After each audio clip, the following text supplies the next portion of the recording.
దిగితే మర్యాద, సైకిల్ మీద దిగితే మర్యాద, నడుచుకుంటూ వస్తే మర్యాద, అలా ఉండకూడదు. కారులో దిగినోటి బుర్ర లేకుండా కూడా వాడు మర్యాద ఇవ్వకూడదు. సైకిల్ వచ్చినట్టు వాడు బుర్రలో కూడా వాడు సెల్యూట్ చేయాలి.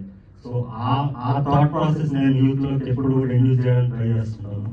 సో అందులో భాగంగానే ఈ క్లాస్ వర్క్తో ఈ టీజర్ మీకు చూపించాను, స్టార్ట్ చేసిన ఈ కాన్సెప్ట్ని. అండ్ నేను ఎప్పుడు కూడా నా కోసం సినిమాలు తీసుకుంటాను. అంటే నటుడిగా నేను నా హైయెస్ట్ పొటెన్షియల్ని నేను ఎగ్జిబిట్ చేసుకోవడానికి తీసుకుంటాను.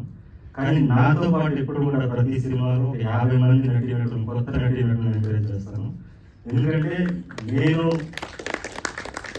పడిన కష్టం, ఒక టాలెంట్ గుర్తించడానికి నాకు 20 years పట్టింది. నేను తిరిగిన ఆఫీస్ లేవు ఒక టైంలో, ఒక 1-2 years టైంలో చెప్పులు అరిగిపోయింది.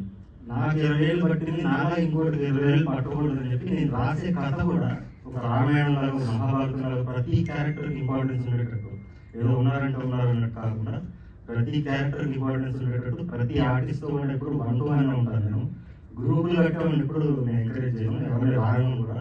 ఎందుకంటే అలాంటి గ్రూపులు కట్టే వాళ్ళ వల్లే నాకు ఇంత టైం పట్టింది, అలాంటి సామాన్యుడికి. సో గ్రూపులు కట్టే వాళ్ళని, టీం వర్క్ అని మాట్లాడేవాళ్ళని నేను ఎప్పుడు ఎంకరేజ్ చేయను. ఎందుకంటే నాది టీం వర్క్ కాదు. నేను ఒక్కడే కథ రాసుకుంటాను, బయటకు వస్తాను, టీం సెట్ చేసుకుంటాను, దిగుతాను. ఎవరికి కత్తి లేదు నా మొత్తం నా క్రూలో, ఎవరికి కత్తి లేదు. మా కెమెరామెన్ గారు కత్తి కెమెరామెన్, 100% లవ్ సినిమా తీసిన కెమెరామెన్. ఇంకా కత్తి కెమెరామెన్ కదా, ఇంకా కత్తి చెప్తాను. నా దగ్గర కత్తి లేదు ఫస్ట్ కత్తి చెప్పడానికి. సార్ మీకు సింగిల్ లైన్ ఆర్డర్ పంపిస్తాను సార్ అంటే, పర్లేదండి ఈ జర్నీ చేద్దాం, మీకు కథ చెప్పొద్దు, మీరు ఏమనుకున్నారో అది తీయండి అన్నారు. సో ఆయన ఫ్రీ హ్యాండ్ ఇచ్చాక నాకు ఇంకా కాన్ఫిడెన్స్ పెరిగింది. లాస్ట్ 3 సినిమాలు నేను డిజిటల్లీ రిలీజ్ చేసిన నిర్బంధం మాంగళ్యం తరహాలోనే ఇది కూడా ఆన్ లొకేషన్ నేను కథ రాయడం జరిగింది, ఆన్ లొకేషన్ సినిమా చేయడం జరిగింది.